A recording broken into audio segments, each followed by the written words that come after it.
Welcome back to the deep dive. Today we are taking a long, hard look at one of the most, polarizing and powerful figures of the 20th century, Indira Gandhi. Mm-hmm. She wasn't just India's first and only female prime minister. Oh, not at all. She was a seismic political force, someone who fundamentally reshaped the Constitution, the economy, and, the geopolitical standing of the world's largest democracy. And it really is an essential deep dive. I mean, her story is the ultimate study in political transformation. It is. She served for nearly 16 years. That makes her the second longest serving prime minister, right after her own father, Jawaharlal Nehru. Yet she's remembered as two completely different people, isn't she? Absolutely. On one hand, you have the figure lauded for geopolitical victory, for leading the Green Revolution. On the other, the authoritarian who's criticized for what many call the darkest period in independent India's democratic history, the emergency. So the mission for us today is to unpack that incredible journey. We've got sources detailing her foreign entanglements, her controversial policy gambits, and the high-stakes military decisions that really transformed her global image. And we're going to trace that entire arc, from an underestimated political heir nicknamed Googie Goodia, or Dum Doll, by her opponents, all the way to this formidable leader who is praised as Goddess Durga. And for you, the listener, we're going to analyze some truly surprising details. Things like how foreign intelligence operations allegedly influenced her national security calculus. Which then leads directly to the ultimate tragedy of her career. It's a fascinating and ultimately tragic story. So to really understand the political iron of Indira Gandhi, you have to start with the context of her birth. November 19th, 1917.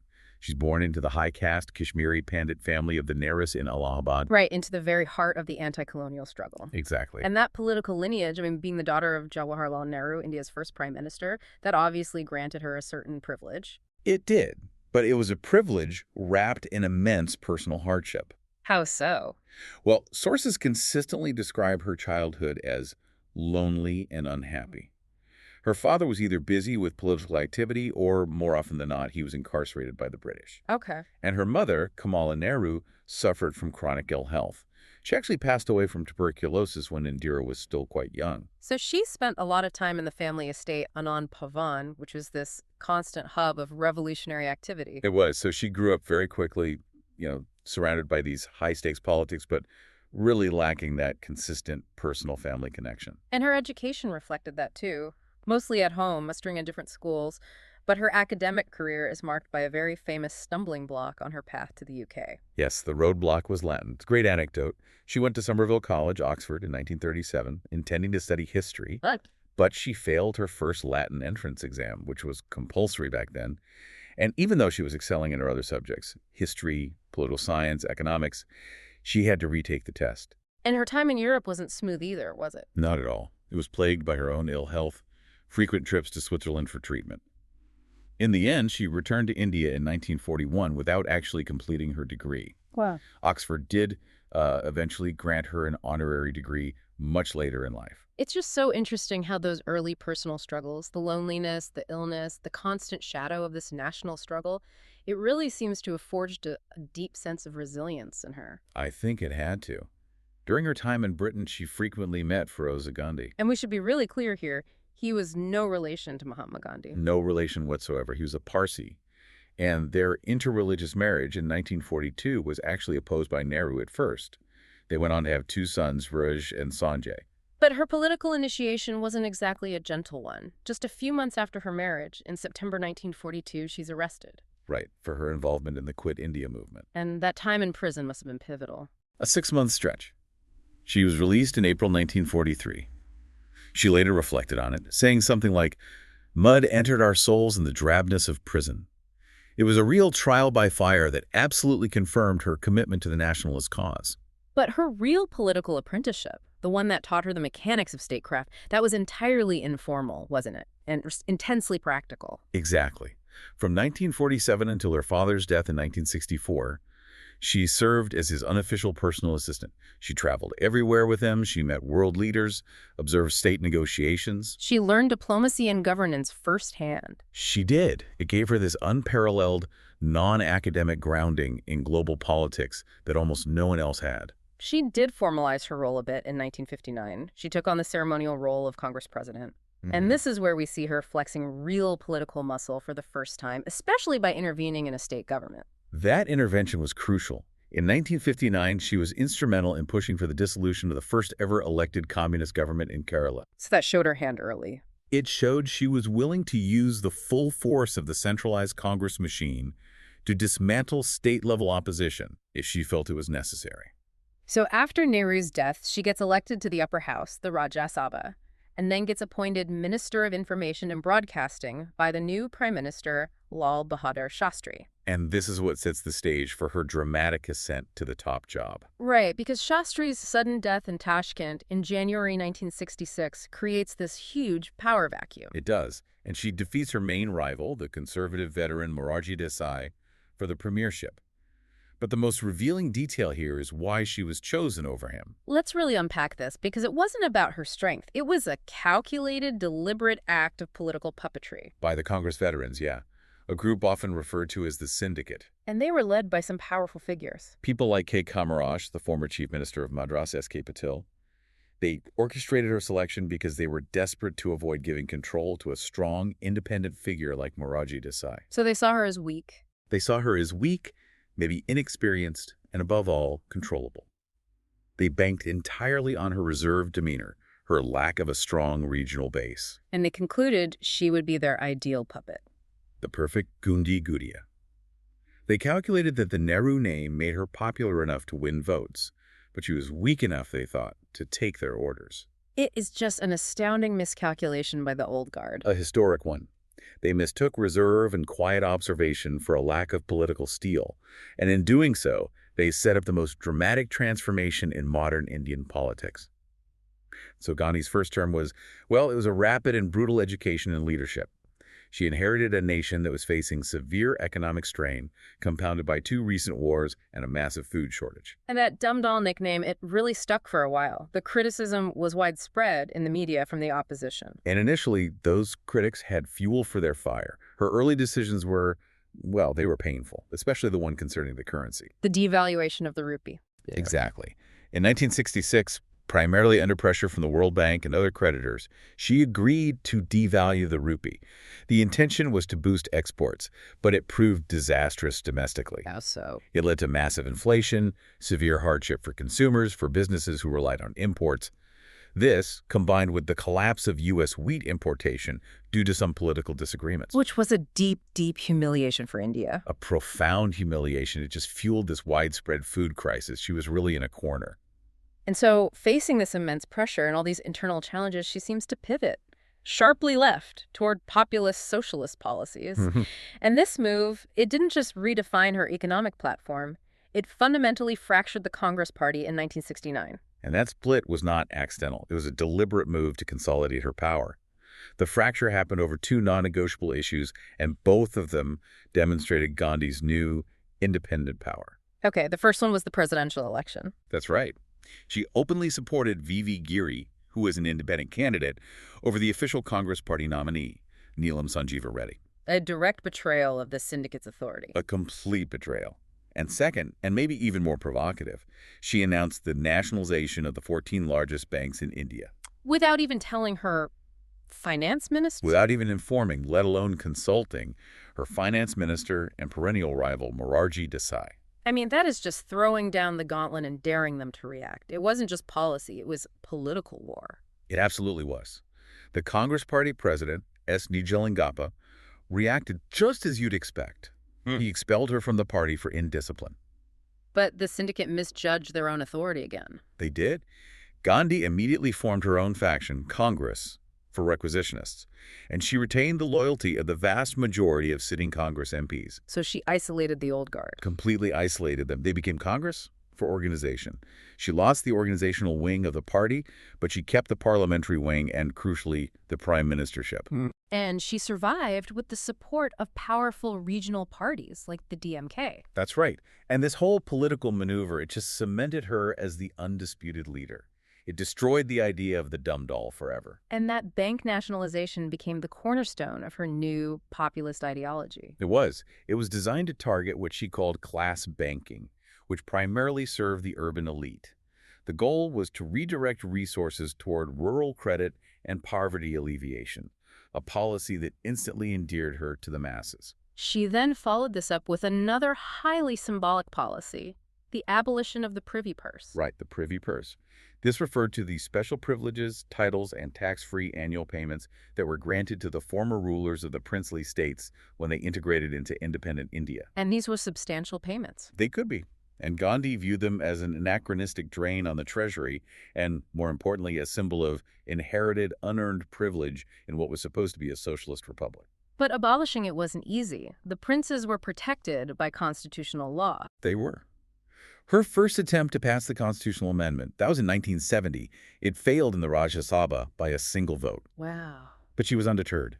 She just issued a presidential order de-recognizing the princes. And the Supreme Court struck that down. They did. But she just didn't give up. After she secured that massive mandate in 1971, she finally pushed through the 26th Amendment and successfully abolished the privy purse. It's just this relentless political will. It demonstrated she would use every means available, parliamentary, executive, to achieve her goals, even if it meant challenging the judiciary. And that same toughness was evident on the border.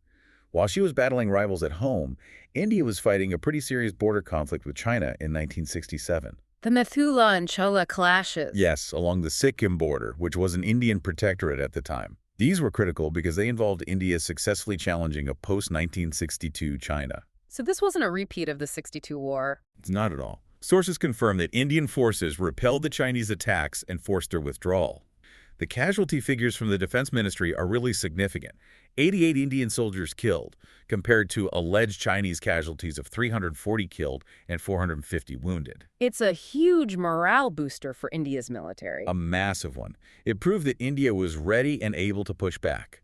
So that combination of domestic populism, political ruthlessness, and military firmness, it all culminates in the 1971 general election. And that election was a real clash of slogans. It was. The opposition alliance, which was basically all her scattered rivals, they ran on one simple unified message: Indira Hatao. Remove Indira. And Gandhi countered with this overwhelmingly resonant message: Garibi Hatao. Remove poverty. And the result was just a landslide. By focusing on anti-poverty programs that were funded and administered by the central government, she completely bypassed the traditional localized Congress organizational structures. Ones controlled by the old syndicate. Exactly. She built an independent, direct connection with the rural and urban poor, the previously voiceless masses. The strategy was brilliant. It neutralized the power of the Congress bosses and secured her the massive mandate she needed. A mandate she would use to implement her most consequential and most controversial policies. The period right after that 1971 landslide was, it was the absolute zenith of Indira Gandhi's power. And it was fueled by a transformative military victory that just redefined India's place in South Asia. We have to talk about the 1971 war with Pakistan, which resulted in the birth of Bangladesh. The context was just horrific. East Pakistan was suffering under the authoritarian rule of West Pakistan. And it all culminated in Operation Searchlight. Yes, a campaign of mass atrocities and genocide against Bengali Hindus and nationalists who were seeking autonomy. So India couldn't stay neutral forever. Impossible. They started by supplying military aid and training to the Bengali rebels, the Mukti Bahini. And the escalation was steady. Very steady. Clashes started heating up in November 1971. You have the Battle of Gharipur, a pivotal dogfight over the Boira salient, where Indian pilots decisively engaged Pakistani sabers. It was a clear signal that India was deeply invested. The formal war begins when Pakistan launches a preemptive strike, Operation Chinggis Khan, on December 3, 1971. Attacking Indian air bases in the west, Gandhi immediately declared a state of emergency and ordered a full military response. And the Indian strategy on the Eastern Front was just astonishingly fast and effective. A true lightning war, led by Lieutenant General Jagjit Singh Arora. Instead of getting bogged down in costly direct battles for major cities, they used mechanized and air mobile units to bypass Pakistani opposition and drive directly for the capital, Dhaka. And this is where we see that incredible military detail, the massive airdrop near Tangail. Yes. On December 11th, 750 men of the Parachute Regiment were airdropped near Tangail. It was the largest airborne operation since World War II. And the goal? To cut off retreating Pakistani forces and secure a swift route to Dhaka, to paralyze the enemy command structure. And it worked. The war was over in just 13 days. On December 16th, 1971, Lt. General A.A.K. Niazi surrendered Dhaka. And the scale of that victory, it just speaks for itself. 93,000 Pakistani security forces surrendered. It was the largest surrender of military personnel since the Second World War. And domestically, this made Gandhi invincible. Utterly. She was hailed as Goddess Durga, the Hindu goddess of power and war by the people, and critically, even by opposition leaders. This led to the Indira wave in the 1972 state elections. What's so fascinating here is the geopolitical context, because this victory was achieved despite the intense hostility of the United States. Absolutely. President Richard Nixon and his Secretary of State, Henry Kissinger, they personally despised Gandhi. We know from declassified conversations that Nixon privately called her a bitch and a clever fox. And the U.S. tilted heavily toward Pakistan. They did. And this just confirmed Gandhi's foreign policy pivot. It cemented the importance of the Treaty of Friendship she'd signed with the Soviet Union earlier that year, which ensured crucial diplomatic and military backing during the conflict. So, having established conventional military superiority, the next logical step improving India's complete geopolitical independence was clear. Achieving nuclear status. Right. The authorization for nuclear weapons development actually began in 1967, right after China's test number 6. Gandhi saw Chinese nuclear capability as a profound threat that demanded India establish its own deterrence, independent of any superpower assurances. And in 1974, they did it. Yes. In 1974, India successfully conducted an underground nuclear test, codenamed Smiling Buddha. And while she maintained it was a peaceful nuclear explosion, the world knew the truth. Oh, everyone knew. India had become a nuclear power. It was the ultimate statement of self-reliance. But this high point of power was so swiftly followed by her most controversial authoritarian turn. The state of emergency. And the catalyst was a local court decision. The Allahabad High Court verdict. June 12, 1975. It declared her 1971 election void on the grounds of minor electoral malpractice. Basically, using government resources for campaigning. She was found guilty and banned from holding office for 6 years. So by all rights, she should have resigned. She should have, but she refused. She insisted the conviction didn't undermine her position. She appealed to the Supreme Court. And then, facing massive street protests demanding her removal, she and her cabinet recommended to President Fakhruddin Ali Ahmed that a state of emergency be declared. And the justification was internal disorder. Internal disorder. And thus began 2 years of rule by decree, from 1975 to 1977. So what were the defining characteristics of this period? Suspension of fundamental civil liberties. The president issued ordinances without any parliamentary debate, which essentially allowed Gandhi to rule by executive order. And police powers were expanded. Drastically. Widespread curfews, preventive detention without trial, and the imprisonment of over 100,000 political opponents, journalists, dissenters, and censorship was total. We really need to get into the specific abuses that generated the deepest public resentment, especially those associated with her son, Sanjay Gandhi. This is critical. During the emergency, Sanjay Gandhi, who held no formal office, wielded what sources call tremendous power. There was a famous joke that the government was being run by the PMH, the Prime Minister's house, rather than the PMO. And Sanjay and his friends, like Bansi Lal, effectively ran a police state, implementing 2 programs that caused irreparable public trauma. The first one being the forced sterilization program. Yes. Sanjay Gandhi led this aggressive, often brutal campaign to curb population growth through compulsory sterilization. And it particularly targeted poor communities. Official figures vary, but the program resulted in millions of sterilizations, often performed under coercive conditions. It generated fear and outrage across the country, led to numerous deaths. The sheer violation of human autonomy became a defining symbol of the emergency's excesses. And the second major abuse was the slum clearance. Large-scale, brutal demolition of urban slums, particularly in Delhi, was carried out under Sanjay's direction. Thousands of homes were destroyed with minimal notice. Families were violently displaced. So you have these twin actions, forced sterilizations and forced displacement, showing a government that had completely lost touch with democratic accountability. A government willing to use physical coercion to enforce its will. And at the same time, she was dismantling any internal resistance within her own party. How so? She systematically purged or removed any Congress chief ministers who had independent state-level bases of support. She replaced them with absolute loyalists. By the end of the emergency, she had centralized power not just in the executive branch, but within her own immediate circle. The party structure was completely subservient to her will.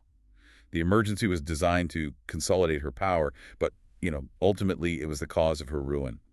In 1977, feeling confident in her control and perhaps misled by a heavily censored press, she called elections to validate her rule. And she just completely misjudged the depth of public anger.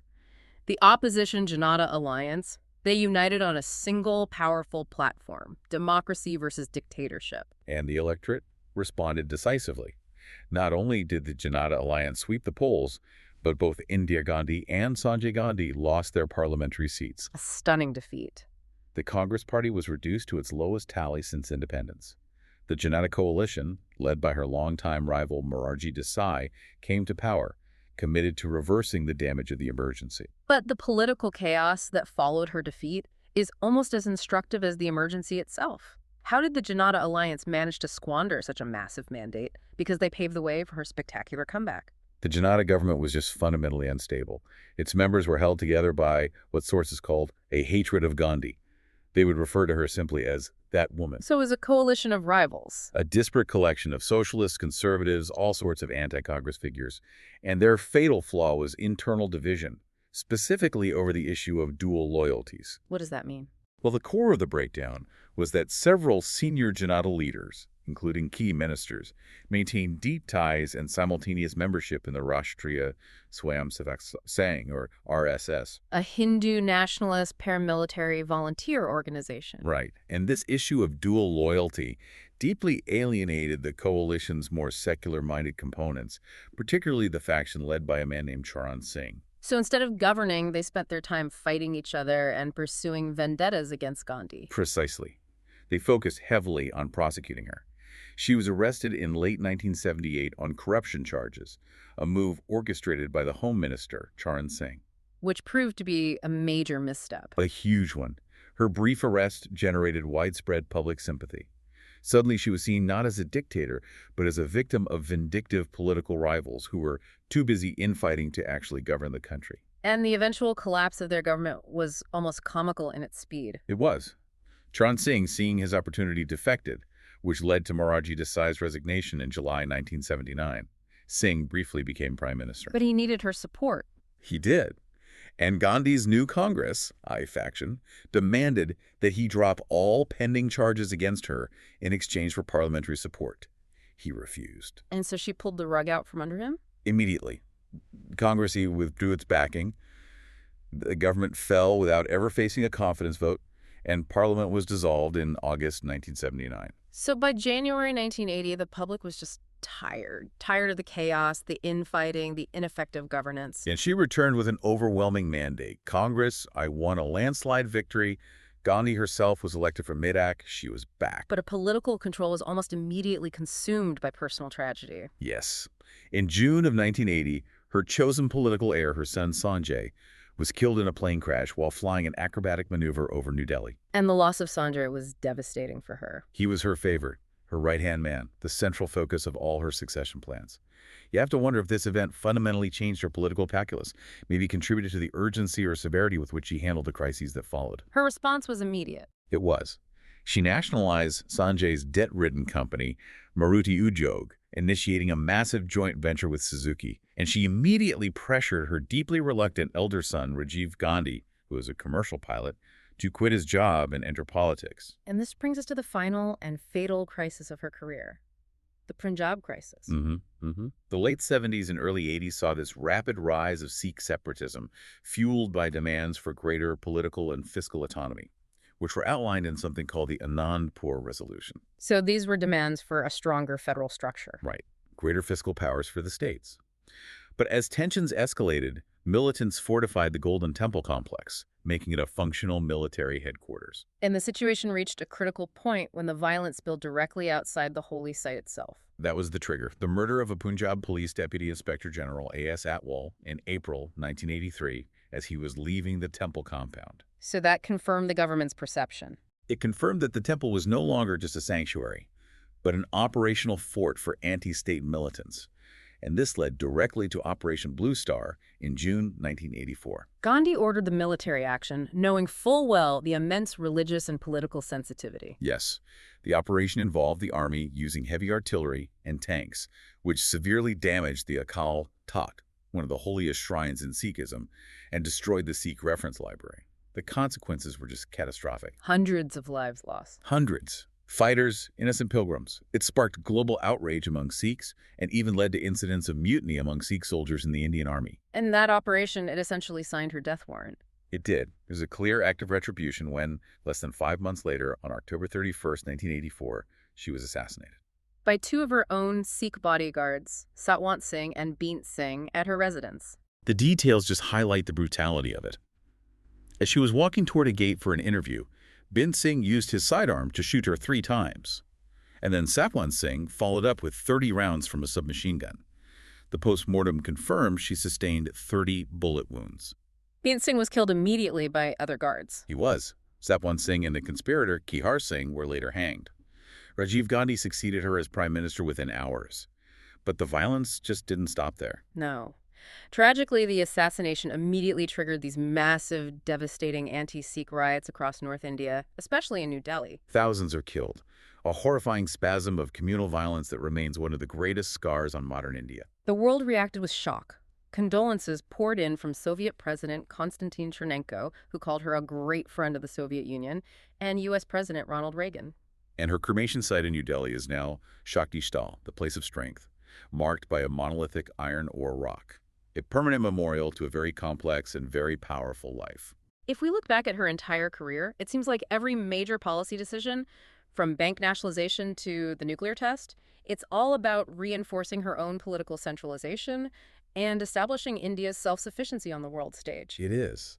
And her economic approach, in particular, presents this profound socialist paradox. Let's start with her signature success, the Green Revolution. Right. This was an expansion of initiatives started under Nehru, but it culminated successfully under Gandhi in the 1970s, and it fundamentally transformed India. It moved India away from that humiliating dependency on imported grains. That is the key political and emotional victory. She despised the political leverage the U.S. had over India through those PL 480 food shipments. The Green Revolution, through high-yield seed varieties and expanded irrigation, it just resulted in massive production gains, especially in wheat. So India goes from being a famine-prone nation reliant on foreign aid to one that was largely self-sufficient in food grains. A monumental achievement. But self-sufficiency did come with some social costs, didn't it? It did. While it was successful in increasing wheat output, the Green Revolution really exacerbated regional inequality. So states with reliable irrigation, like Punjab, Haryana, Western Uttar Pradesh, they benefited massively, while rain-fed regions and states focused on crops like rice saw minimal gains. And it created social friction. A lot of it. Yeah. And it benefited larger farmers disproportionately, so it failed to resolve the economic woes of the landless and the marginal farmers. Okay, let's move to her other major economic pillar, the nationalization wave. This was the defining economic policy of that 1967 to 1975 period. Beyond the 14 largest banks in 1969, she aggressively nationalized core sectors: coal, steel, copper, insurance, textiles, refining. And the nationalization of foreign-owned oil companies in 1973 was a particularly pointed action. It was. It was taken right after they refused to resupply the Indian Navy and Air Force during the 1971 war, proving they were not reliable during a time of national crisis. And her stated purpose for all these massive nationalizations was political and social. Yes, protecting employment, serving organized labor, alleviating poverty through class banking. But the central debate has always been, was she a principled socialist, or was this entirely political expediency? Critics often accused her of choosing to talk left and act right. They did. They called her a master of rhetoric, often more posture than policy. And she herself seemed flexible on the ideological labeling. She once said that if using the word socialism caused controversy, they shouldn't use it. She said she didn't believe in words, only in the practical goal of poverty eradication. But then, in the 1980s, we see a clear, pragmatic deviation from that populist socialism. A decisive shift, born of necessity. Her earlier nationalizations had often led to inefficiency and bureaucracy. The sixth five-year plan, from 1980 to 85, introduced a new pragmatism, famously termed Operation Forward, in 1982. And what did that entail? It was a cautious turn towards stimulating the private sector through deregulation and tightening public expenditures. And this pragmatic approach was a huge success. It achieved an average economic growth rate of 5.7% during that plan period, the most successful up to that point. Now let's turn to foreign policy. The hostility from the U.S. during the 1971 war really cemented her close relationship with the Soviet Union. It did. The 1971 Treaty of Friendship ensured the USSR provided crucial military and financial aid, and perhaps most importantly, diplomatic protection with its veto power at the UN during the war. India became one of the USSR's closest allies in Asia. But she continued to claim leadership in the non-aligned movement. As a strategic hedge, yes. But this is where the Mitrokhin archive claims provided deeply uncomfortable insight into the potential influence of foreign intelligence on her critical national security decisions. The KGB defector, Vasily Mitrokhin. His notes claim that Soviet intelligence ran elaborate disinformation campaigns under Operation Contact to influence Gandhi and steer her policy. The KGB allegedly used high-level contacts, sometimes referred to as Agent S, to feed her fabricated reports. And what were these reports claiming? And why would the KGB focus on the Punjab crisis? The fabricated documents claimed that the CIA and Pakistan's ISI were actively financing and organizing Sikh separatist militants. And the KGB's motivation? Twofold: to destabilize India's relations with the U.S. and Pakistan, and to justify a massive Indian military intervention, which would thereby keep India dependent on Soviet military support to counter these exaggerated threats. So the claim is she genuinely believed the threat was external. The claim suggests she took these fabricated reports very seriously, believing the rise of militancy was orchestrated externally rather than rooted purely in internal grievances about federalism and autonomy. So this paranoia allegedly fueled by KGB disinformation Is claimed to have significantly influenced her decision to move troops into Punjab, hardening her position leading into Operation Blue Star. It just adds this tragic, sobering context to the sequence of events that led to her death. Let's discuss her regional foreign policy, the so-called Indira Doctrine in South Asia. After 1971, India was the undisputed dominant power. Relations with Bangladesh were initially strong, but they strained after the 1975 assassination of Sheikh Mujibur Rahman led to military regimes, although she was posthumously honored by Bangladesh for her role in their independence. And her dealings with Sri Lanka show a deep pragmatism behind any ideological posturing. She navigated a very fine line. To maintain cordial relations with the then socialist government of Sirimavo Bandaranaike, India ceded the tiny disputed Kachativu Islet in 1974. But when a new leader came to power, Yes, when J.R. Jawaharlal, an anti-socialist, came to power, a leader Gandhi despised as a Western puppet, her government allegedly shifted strategy. In the 1980s, India covertly supported and trained the LTTE militants to pressure Jawaharlal into abiding by India's regional interests.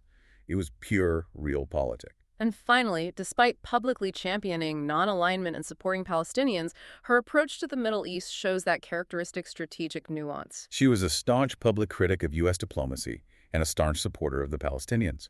She viewed Israel as a religious state, similar to Pakistan. However, There was a secret channel. behind this public posture, her government authorized a secret channel of contact and security assistance with Israel, beginning in the late 1960s. This was done out of pure strategic necessity. India needed access to certain military technology and intelligence that only Israel could provide.